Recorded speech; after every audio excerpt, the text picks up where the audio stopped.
सुरेश धस चित्रपटाचा सीन तयार करत असल्याची टीका तृप्ती देसाई यांनी केली आहे। धसांनी पोलिसात जायला हवं असं तृप्ती देसाई यांनी म्हटलंय, तर धसांनी हिंदी चित्रपट पाहणं कमी करावं असा टोला दमानिया यांनी लगावला आहे।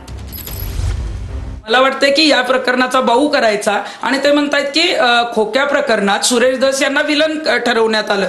यांना सुरेश धस यांना कोणी विलन ठरवलेलं नाही, पण बीडच्या राजकारणात यांना हिरो व्हायचंय म्हणून अशा पद्धतीच्या ब्रेकिंग न्यूज करायच्या। सुरेश धस आपण जर बघितलं तर चित्रपटांचे डायलॉग करणं किंवा चित्रपटांसारखे सीन क्रिएट करणं याच्यामध्ये ते माहिर आहेत। त्यामुळे असे काहीतरी सीन क्रिएट करायचे, असे काहीतरी डायलॉग मारायचे की जेणेकरून जे आहे ते महाराष्ट्रामध्ये त्याची चर्चा होईल। सुरेश धस हे फार मोठ्या प्रमाणात हिंदी पिक्चर बघतात, कारण कुठून त्यांनी हे सगळं काय कुठचा विषय त्यांनी कुठे जोडला त्याला काही अर्थच नाहीये।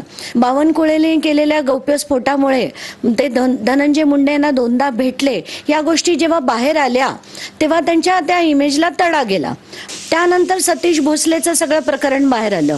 सहानुभूती मिळवण्यासाठी केलेला हा वायफळ प्रयत्न आहे, याच शब्दात मी ते म्हणेन। आणि कुठेतरी त्यांनी आता हिंदी पिक्चर बघणं थोडं कमी करावं असं देखील मी सल्ला त्यांना नक्की